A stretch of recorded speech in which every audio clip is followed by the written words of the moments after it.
Hello, this is H.C. Bailey, and welcome back to Let's Play Final Fantasy Legend 3! Today, we've got to take Lara back to the present. I don't know why, but that's just what the game told us to do. That's all we can do to progress with the plot. I would think that would totally hose the future, but I guess the only way that would work is if she was already dead in the original timeline, so bringing her back to bringing her to the present wouldn't really hurt anything, because she's already dead. What difference would it make? Or maybe she's in the future, so we already know that we have to do this in order to maintain the existing timeline. I don't know. But anyway, we got some new enemies here. Nothing hard to deal with. Same stuff as always. The IronRose is weak to ice. All the other guys, pretty standard. Most of them usually have the same attacks as their predecessors. But obviously they're stronger, they have more stats, more elemental protection sometimes. You know, things like that. Yes! I got robot parts. Oh, come on.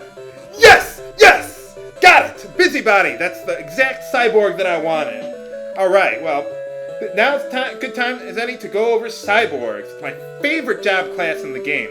They don't have any equipment proficiencies, but they have, well, it's kind of hard to demonstrate now, but you see 32 agility there. And, I mean, look at that compared to the other job classes. Cyborgs have far more agility than any other job class in the game at the same level, for the most part. There's individual exceptions with monsters and beasts, but it's so hard to get the specific one. So, basically, the reason why I'm making Curtis into a cyborg is having the high agility is ideal for healing and crowd control. It also makes it much easier for you to take on bosses at lower levels, because as long as you have one cyborg who can outrace a boss as far as agility goes, because higher agility, you'll go first in a round of battle, you can just heal all the damage that they're dealing to you, so you can take them on at much lower levels, and you'll almost never be at risk of being defeated. Now, the cyborgs that you can transform into, let's take a look at the stats here. Their stats are much lower, well, not that much lower, but significantly lower than the ones that you're fighting in battle. Unlike monsters, where if you transform into a monster, it's the exact same thing as the one you fight in battle. The reason they do that is so that, they can incorporate other elements into these other job classes. Like cyborgs, they work just like robots from the previous games. They get stat bonuses from their equipment. So let's just take a quick look at it. The weapon, the two slots up here, weapon and shield, they'll contribute an HP bonus when they're equipped. So like, let's see, you got 246 there. So a psychic knife will add 30 HP there. And also, weapons and shields, they add 10% of that number to your attack stats. So you see we got 20 there, it boosts it by 3. The HP bonuses are always a multiple of 10, so it makes the math easy for you to figure it out. Helmets and armor here, they also give an HP bonus, and also 10% of that goes towards your defense there. Gloves and boots give you an MP bonus, but more importantly, 10% of that goes towards your agility. And once we get back to the present there, we'll get much better equipment, and Curtis's agility will skyrocket there. And then finally, we got the accessories here. They also give an MP bonus, and 10% of that goes to your magic stat, but that's really meaningless, aside from mutants there. Now, another advantage of cyborgs is that they don't automatically transform whenever you gain a level. Monsters and beasts do that, but cyborgs and robots do not. So that's the nice thing about cyborg. If you get a really good one, like I did here, you don't have to worry about losing it whenever you gain a level. So that's really nice. You really want to look out for one that has the remedy talent here. You see we got talents now, just abilities here. You can use it infinitely. So like remedy restores 50 HP. So basically I've got unlimited free healing outside of battle.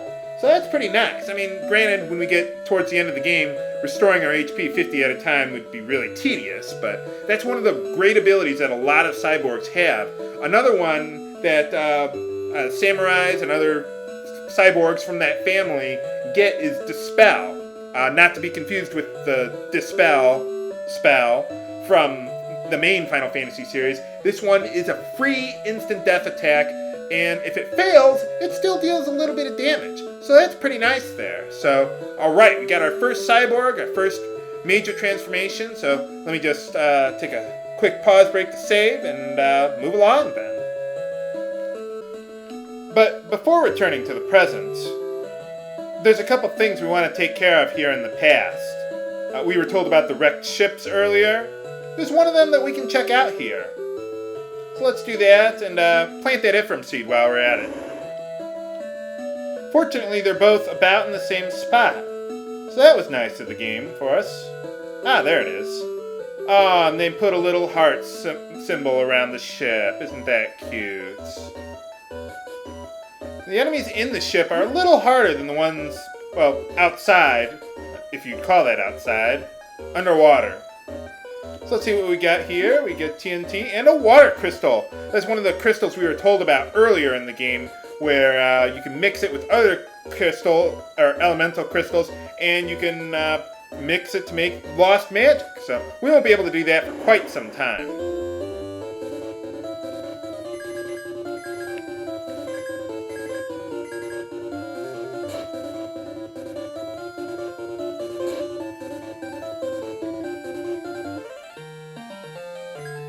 Yay! I was just about to edit out this battle, actually, but we got some monster meat. So let's transform Arthur into a beast.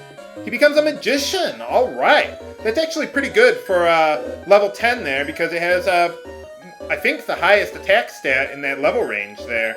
Let's see what talents he's got there. Scream, Charm. Scream, I think, is a physical attack, but then it confuses them, I think. Or I think they both inflict confuse, but we also get immunity to paralysis, so that's pretty nice. But really the big thing that I'm looking for with Beast is higher agility. Let's see, he's got 27. Okay, it's not that much more agility, but well, later on in the game the Beasts become much greater in agility than humans do. I'm just doing it now just to get it out of the way, and also to show off the proficiency with what is it, the martial arts skills that we can get, which I'll do once we get back to the present there. But yeah, now we got rabbit ears with us. You know, I suppose we should go over beasts while I'm at it here. The way beasts work is they're like a human-monster hybrid. They can use equipment just like humans can, and they're proficient in using martial arts weapons, just like I was saying a moment ago, except I forgot I hadn't told you that yet. So yeah, I mean, they can keep up with humans in terms of pure melee damage. I'm just going to keep him on the psychic knife. Yeah, he's going to be pretty weak until I get a martial arts weapon, but whatever. I just wanted to get the transformation out of the way there. The main benefit that they have over humans is, like I was saying, with the agility, and also HP. Now, right now, it's not that significant, so if you want to skip it for now, you can. I'm mostly doing it now just for the sake of variety, and they're just as good as humans right now anyway. So they also get some MP if you care, but I don't use them for that purpose. Now beasts, however, you see the defense stat there. It's obviously much less than human, because beasts start with 50% of the defense of like the beast that you would fight in battle. So like if you're if you're looking up like a monster's, or well, a beast's stats on a lookup table there, you know, those stats are the ones you fight in battle, not the ones you can actually get here. But you have equipment to help make up for the lack of defense, and eventually the HP boost will compensate for the lack of defense. So I still like them. Let's see. Yeah, I mean, their defense is still going to be a little low, but you know, it's not that bad. Now, unlike monsters, though, for beasts, since they do automatically transform upon gaining a level, they'll retransform into something else. But in this case, it's a blessing, unlike monsters, because usually within a given level range, like we're in the 9 to 10 level range, usually like 3 out of 4 beasts in that level range have enough strength stat to at least equal, if not outweigh, a human. So, you know, unlike monsters, you'll have a pretty hard chance of really getting screwed with something that's just terrible. And, yeah, I'd say they're definitely better than a human, but, I mean, you could pass on them and they'd still be okay. Might as well talk about monsters while we're at it. Just so you know, I'm skipping monsters. They are complete garbage. I tried really hard to make them useful. and I couldn't do it. The benefit of using them is like the previous games, they're free of cost, and they have really high stats, and they're the exact equivalent of the ones you fight in battle. But they can't use equipment, and even at moderate levels, like where we are now, monsters, they start getting some instant death attacks, but they don't have a proficiency in anything, so they're always going to deal less damage than any other class, and the ones that have instant death attacks are far and few in between, which is really annoying when they automatically transform every level, so you won't be able to hold on to it for a while anyway. So skip the monsters, go with cyborgs and beasts, and meet me back in the present next time on Let's Play Final Fantasy Legend 3! This is HC Bailey, signing off. Have a good day!